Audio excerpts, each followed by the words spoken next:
liebe es, unter euch zu sein und Gott mit euch zu dienen. Wir sind wieder in Jakobus, wir haben schon ein bisschen in Jakobus Kapitel 1 gemacht,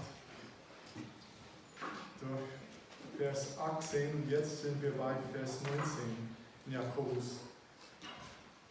Heute geht es um Zorn als Hauptthema hier. Wir lesen zuerst durch und dann gehen wir weiter. Vers 19 Jakobus. Darum, meine geliebten Brüder, sei jeder Mensch schnell zum Hören, langsam zum Reden, langsam zum Zorn. Denn des Mannes Zorn bewirkt nicht, was vor Gott recht ist. Darum legt alle Unsauberkeit und alle Bosheit ab und nehmt das Wort mit Sanftmut an, das in euch gepflanzt ist, das eure Seelen retten kann. Seid aber Täter des Wortes und nicht nur Hörer, wodurch ihr euch selbst betrügt. Denn wenn jemand ein Hörer des Wortes ist und nicht ein Täter, der gleicht einem Mann, der sein leibliches Gesicht im Spiegel betrachtet. Nachdem er sich betrachtet hat, geht er davon und vergisst sofort, wie er ausgesehen hat.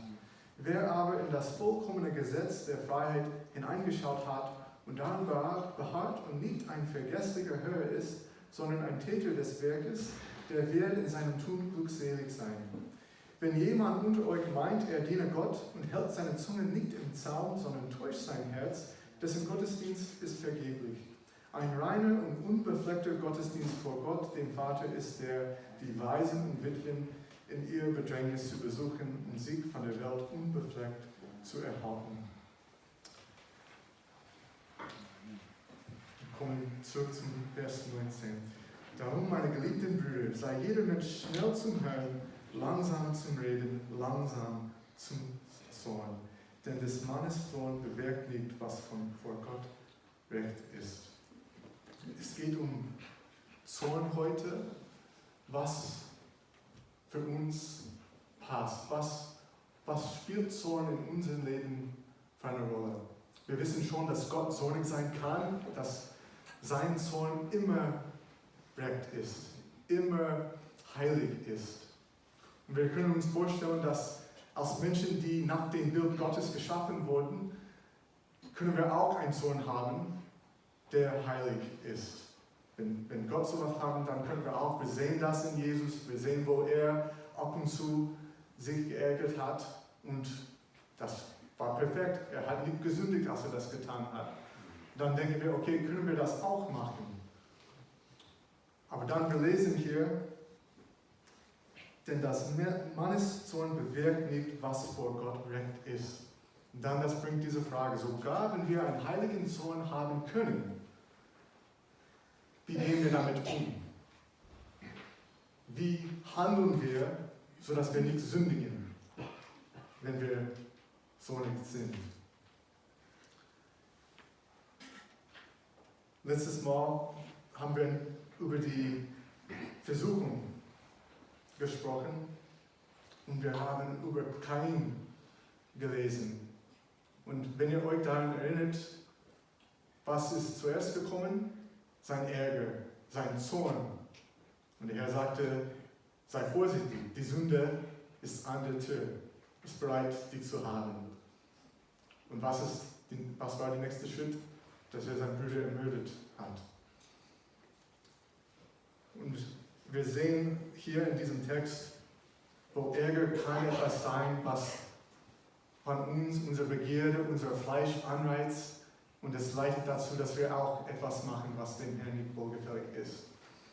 Bitte mach auf zum Epheser 4, Kapitel 4, Vers 26.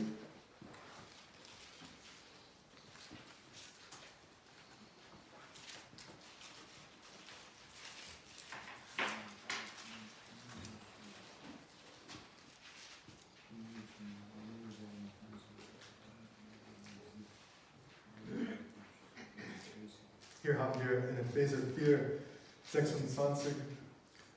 Zürnt ihr, so sündigt dabei nicht. Lasst die Sonne nicht über euren Zorn untergehen. Gebt euch dem Teufel keinen Raum.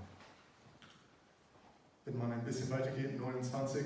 lasst kein faules Geschwätz aus eurem Mund kommen, sondern was gut ist zur Erbauung, wo es nötig ist, damit es denen Gnade bringt, die es hören. Und dann 31. Alle Bitterkeit, Grimm, Zorn, Geschrei und Verleumdung sei fern von euch, ebenso wie alle Bosheit. Seid aber untereinander freundlich, herzlich und vergebt einer dem anderen, wie auch Gott in Christus euch vergeben hat. Es gibt so viele verschiedene Arten von Zorn. Und wir reden über einen heiligen Zorn, okay, und das kommen wir noch zu. Aber zuerst einfach dieser menschliche Zorn, was dem Herrn nicht wohlgefällig ist. Wir können über so viele Sachen Zorn haben. Einfache Beispiele in Deutschland. Du gehst im Supermarkt, es gibt Bäckerei da. Du denkst, dass du irgendwie in einer Schlange stehst, aber einfach gibt es keine Schlange, ja? Du bist dran, aber die Frau Kaufmann hat nicht bemerkt, hat vergessen, sagt, wer ist der Nächste dran? Dann kommt ein Mann vorbei und sagt, ja, bin ich, und fängt an zu bestellen. Dann hat man eine Wahl. Bin ich darüber zornig? Was soll ich sagen? Entschuldigung, war hier, hallo. Oder sage ich, okay, Herr, war nicht so nett, ich vergebe ihn, ich warte auf dich, wie dieses Lied war. Hilf mir zu schweigen und auf dich zu warten.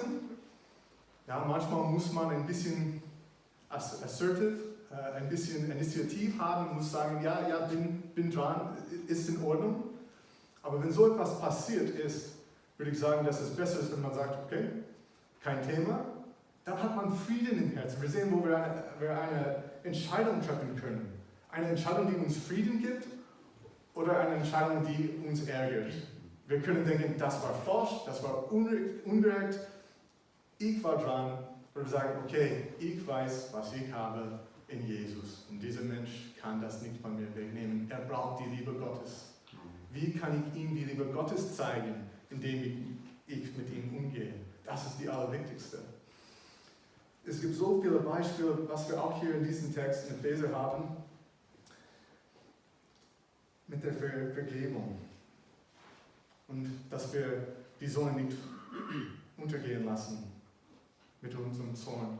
Und ich hoffe, dass niemand hier heute ist, der noch nicht irgendjemand in dieser Gemeinde oder auch in der Welt vergeben hat. Du kennst dich selbst, du kennst, wenn ein Gesicht ins Kopf kommt. Es war mir einmal passiert, als ich das Gebet des Herrn gebetet habe und vergebe mich, als ich andere vergebe, dann war ein Gesicht im Kopf. Ich dachte, dass ich ihn vergeben habe, aber eigentlich nicht. Und wenn das der Fall ist heute, denk daran, gib es zu dem Herrn. Und sogar wenn du denkst, das ist unmöglich, er macht es möglich. Man kann ihm vertrauen. Er will, dass wir keinen Zorn gegeneinander haben. Das ist ein Zorn, das dem Herrn nicht gefällt. Es gibt auch ein sehr gutes Beispiel. Wir kommen zum 4. Mose 20. Wisst ihr, warum Mose das verheißene Land nicht einkommen konnte? Es gab einen Grund, warum er nicht erlaubt war, in das verheißene Land zu kommen. Das ist in 4. Mose 20.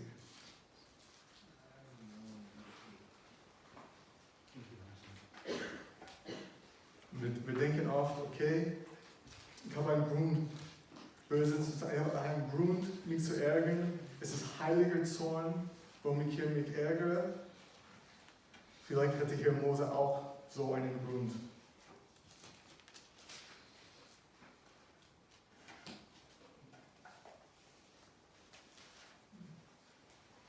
In 4. Mose 20.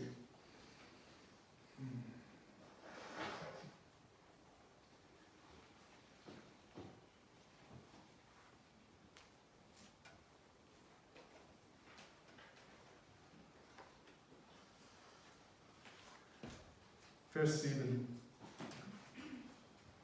Und der Herr redete mit Mose und sagte, nimm den Stab und versammle die Gemeinde, du und dein Bruder Herrn, und redet von ihr Augen zu den Felsen. Der wird sein Wasser geben. So sollst du ihnen Wasser aus den Felsen hervorbringen.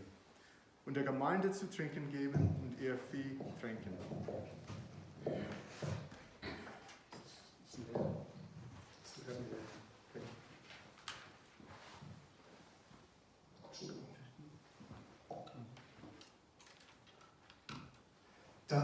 Vers 9. Da nahm Mose den Stab vor dem Herrn weg, wie er ihm geboten hatte. Und Mose und er versammelten die Gemeinde vor den Felsen. Und er sagte zu ihnen: Hört, ihr Ungehorsamen, werden wir euch wohl Wasser hervorbringen können aus diesen Felsen.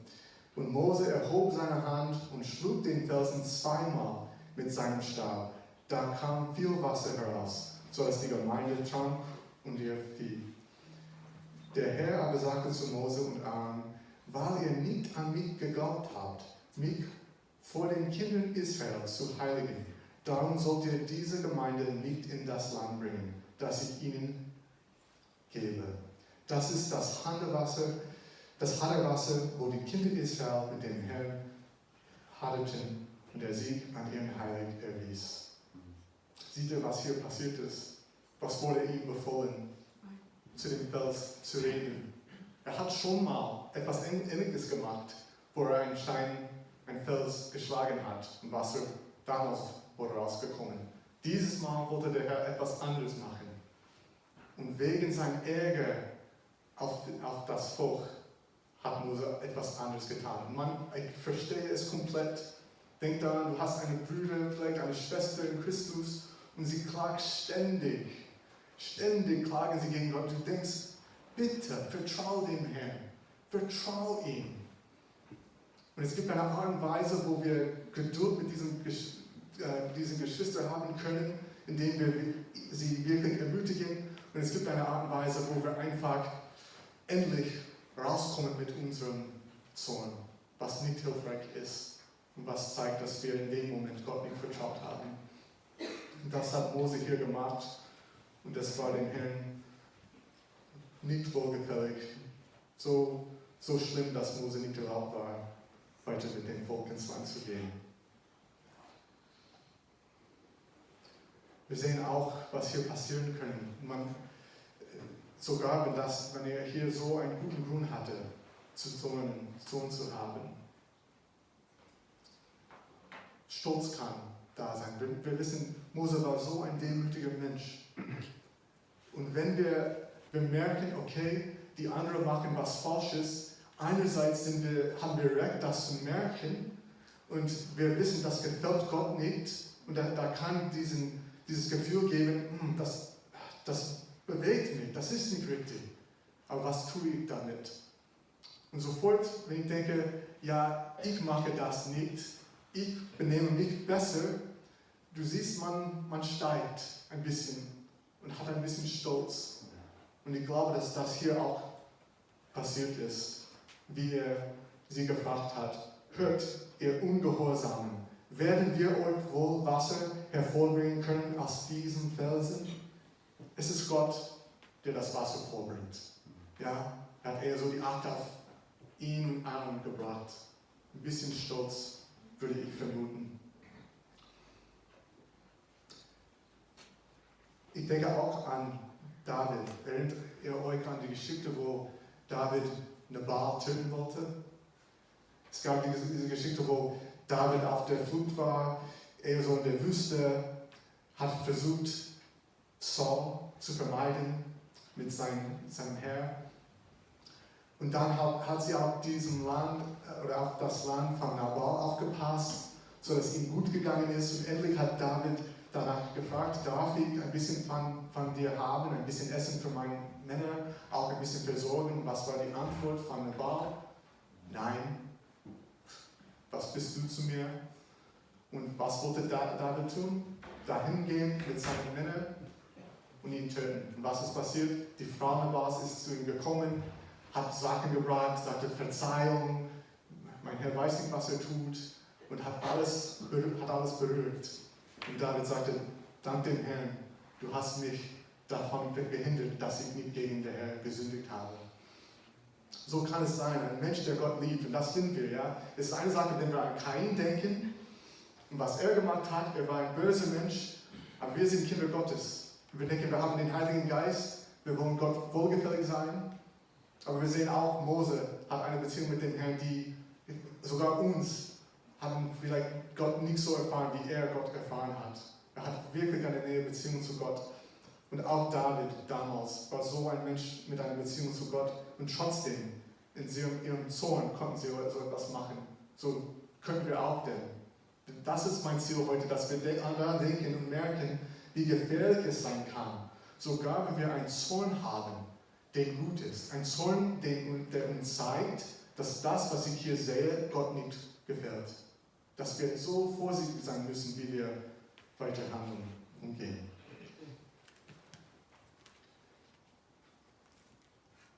Es gibt ein paar Geschichten von Jesu, wo er auch Zorn hatte. Einmal mit den Pharisäern am Sabbat. Und dann sieht man, dass Jesu Zorn hatte, aber er hat einfach weitergemacht mit dem, was er machte. Er hat einfach geheilt und du merkst, diese Emotion, dieses Zorn da war, aber er hat die Selbstbeherrschung behalten. Er hat seine Selbstbeherrschung nicht verloren. Auch später mit den Jüngern, als die Kinder zu ihm gekommen sind. Und die Jünger haben versucht, die Kinder zu verhindern, sodass sie nicht zu ihm kommen konnten. Das hat Jesus auch geärgert. Aber er hat nichts Böses dann gemacht. Dann, ihr kennt wohl die Geschichte in Johannes 2. Wir können das aufschlagen, bitte, Johannes 2.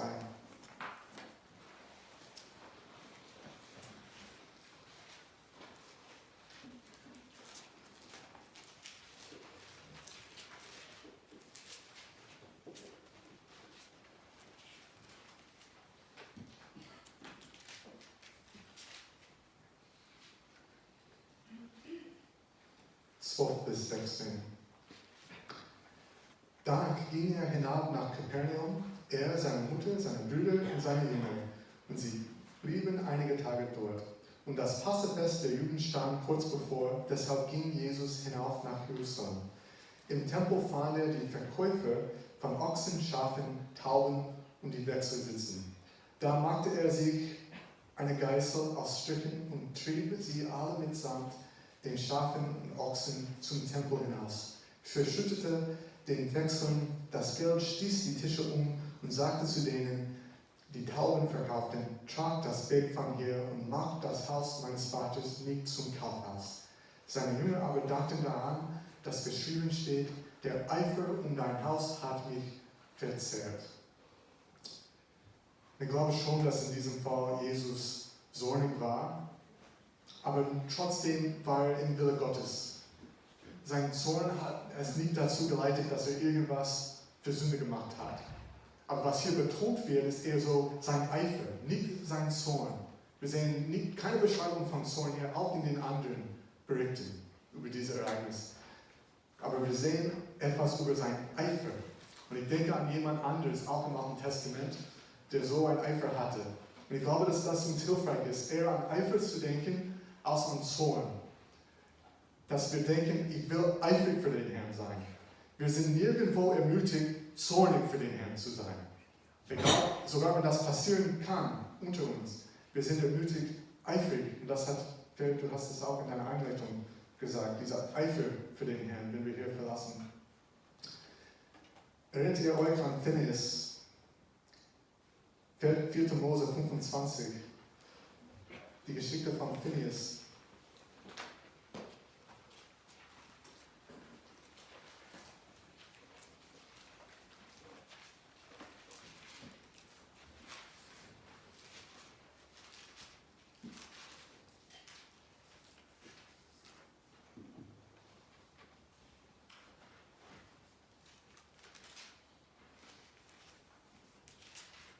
Vers 21.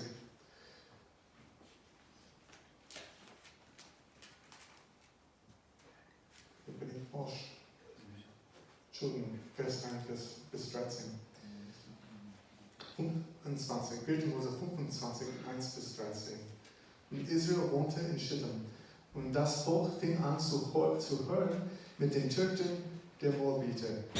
Die luden das Volk zu den Opfern ihrer Götter ein. Und das Volk aß und betete ihre Götter an. Und Israel hängte sich an den Baal Peor. Da entbrannte der Zorn des Herrn über Israel. Und der Herr sagte zu Mose, nimm alle Obersten des Volks und hänge sie den Herrn auf im Angesicht der Sonne, damit sich der grimmige Zorn des Herrn von Israel abwende. Und Mose sagte zu den Richtern Israels, jeder erschlage seine Leute, die sich an den Baal Peor gehängt haben. Und sieh, ein Mann aus den Kindern Israel kam und brachte eine Midianiterin unter seine Brüder vor den Augen Mose und vor den Augen der ganzen Gemeinde der Kinder Israel, die vor der Tür des Zeltes der Begegnung weinten. Als Pinhas, der Sohn Eleazars, des Sohnes Aarons, des Priesters, das sah, stand er aus der Mitte der Gemeinde auf, nahm einen Speer in die Hand, ging dem israelitischen Mann nach in die Kammer hinein und durchstach die Beine durch ihren Bauch, den israelitischen Mann und die Frau. Da hörte die Plage unter den Kindern Israel auf. Es waren aber 24.000 getötet worden durch die Plage. Und der Herr redete mit Mose und sagte, Pinhas, der Sohn Eleazars, des Sohnes Aarons, des Priesters, hat durch seinen Eifer meinen Grimm von den Kindern Israel abgewendet, indem er für mich geeifert hat, damit ich nicht in meinem Eifer die Kinder Israel vernichtete. Darum sage sieh, ich gebe ihm meinen Bund des Friedens, und er soll ihm und seinen Nachkommen nach ihm der Bund eines ewigen Priestertums sein, weil er für sein Gott geeifert und für die Kinder Israel Sühne erwirkt hat. Und ich glaube, dass wir können das ein bisschen anpassen zu uns, in unserem Glauben, in unserem Umgehen mit anderen Geschwistern, mit anderen Menschen. Dass manchmal kommt etwas vor, wo du weißt, das gefällt dem Herrn nicht, ich muss was sagen, ich muss was tun. Und ich erinnere mich an eine Geschichte, das war wahrscheinlich 2010, 2011, in meiner Gemeinde in Monterey, Kalifornien. Und es war ein bisschen eine größere Gemeinde, man kennt nicht jeder, die da waren, es gab viele Besucher jeden Sonntag. Und als ich da saß, ich habe gesehen vor mir, die Frau vor mir, ihre Tasche war offen und ich konnte sehen, es gab einen Anhänger, Schlüsselanhänger mit dieser Playboy-Häschen. Und ich wusste sofort, als ich das gesehen habe, das gefällt dem Herrn nicht, dass jemand so etwas hier das bringt und denkt nicht daran. Und ich hatte den ganzen Gottesdienst, das zu überlegen, wie gehe ich damit um, was sage ich, was. Ich hatte so einen Eindruck, ich kann nicht einfach schweigen, ich muss hier was sagen. Und danach habe ich einfach zu ihr gesagt, Schwester, das, was da in deiner Tasche ist, es gefällt dem Herrn nicht. Er hasst solche Sachen und alles für das, was das bedeutet, er hasst es. Lass es einfach weg. Und ich habe es so gelassen, weiß nicht, wie sie weitergegangen ist, was sie darüber gedacht hat, ob ich einfach ein crazy Mann war, aber ich wusste, das war, was ich machen musste. Und es war nicht aus Zorn, sogar wenn es gibt dieses Zorn im Herrn, aber wie ich mit ihr umgegangen bin, war nicht aus Zorn. Ich glaube, das ist diese Spannung, die wir halten müssen. Dass wir versuchen nicht den Zorn wegzuschmeißen, indem wir einfach sagen, ja, alles ist mir egal, ich mache keine Sorge und dann habe ich keinen Zorn. Und wir gehen auch in die andere Richtung, wo wir einfach immer damit gehen, wie wir uns fühlen. Jemand ist mir vorgegangen an der Bäckerei, dann bin ich wütend, ich gerechtfertige das. Oder auch mit den Kindern, wie eine Mutter oder ein Vater, dass jedes Mal, wenn ich zornig bin, dass ich einfach tue, das, was mir so leid kommt. Ich glaube, das ist diese andere Richtung. Es gibt eine Spannung, es gibt etwas in der Mitte, wo wir merken, okay, das war nicht richtig, aber Gott, was wolltest du, dass ich damit tue? Dass wir wirklich unsere Hand zu Gott geben und sagen, Gott, wie gehe ich damit um? Was ist die Handlung hier, die dran ist? Wie gehe ich mit meinem Sohn um, wenn er etwas tut, was mir und dir nicht gefällt? Ich glaube, dass der Herr uns leitet. Dann wir denken an die Frucht des Geistes. Und was da steht, es gibt keinen Zorn in der Frucht des Geistes, aber es gibt Geduld und Sanftmut. Die gute Sache des Herrn. Denkt daran, bitte. Zorn ist etwas, was so oft im Alltag ist für alle von uns und wir können so schnell sündigen, sogar wenn wir denken, es ist ein heiliger Zorn, den wir haben.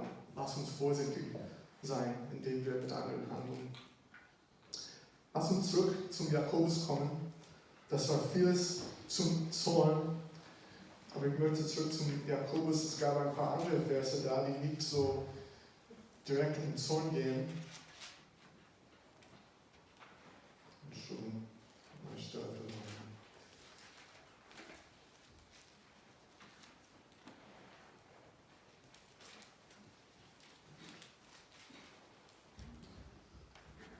Jakobus Kapitel 1, 21. Darum legt alle Unsauberkeit und alle Bosheit ab und nehmt das Wort mit Sanftmut an, das in euch gepflanzt ist, das eure Seelen retten kann.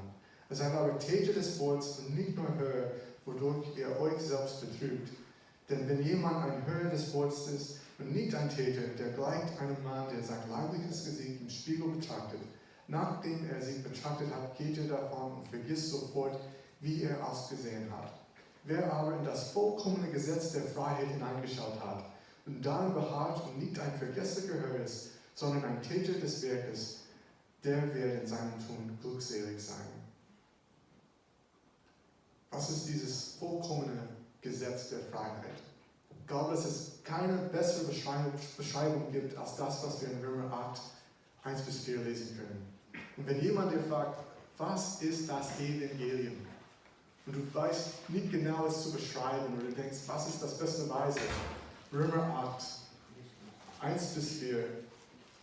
Paulus schreibt es so klar und deutlich, so gut zusammengefasst hier.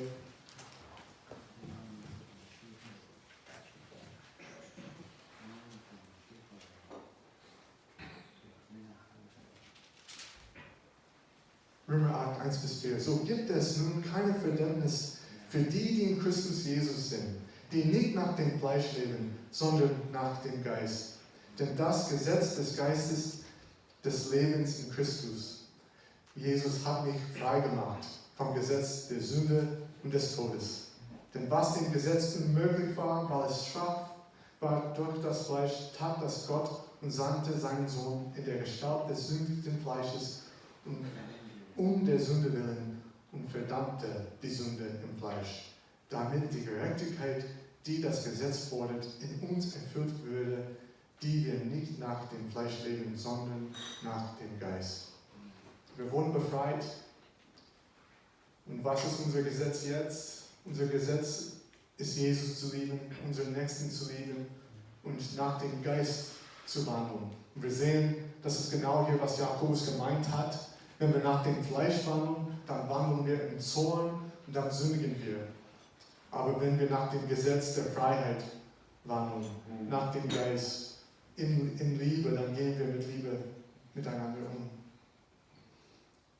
Und Vers 26. Wenn jemand unter euch meint, er diene Gott und hält seine Zunge nicht im Zaum, sondern täuscht sein Herz, dessen Gottesdienst ist vergeblich. Ein reiner und unbefleckter Gottesdienst vor Gott, dem Vater, ist der, die Waisen und Witwen in ihrer Bedrängnis zu besuchen und sie von der Welt unbefleckt zu erhalten. Und dann sehen wir diese Liebe für unsere Nächsten, das fängt schon an mit der Zunge. Wie gehe ich mit um? Mit meinen Mitmenschen, mit meiner Zunge.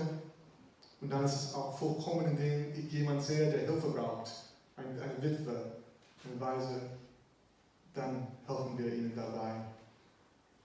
Und ich glaube, dass manchmal solche Themen sind ein bisschen entfernt von uns in einer Gesellschaft, die so bereit ist, Hilfe zu geben zu denen, die es brauchen.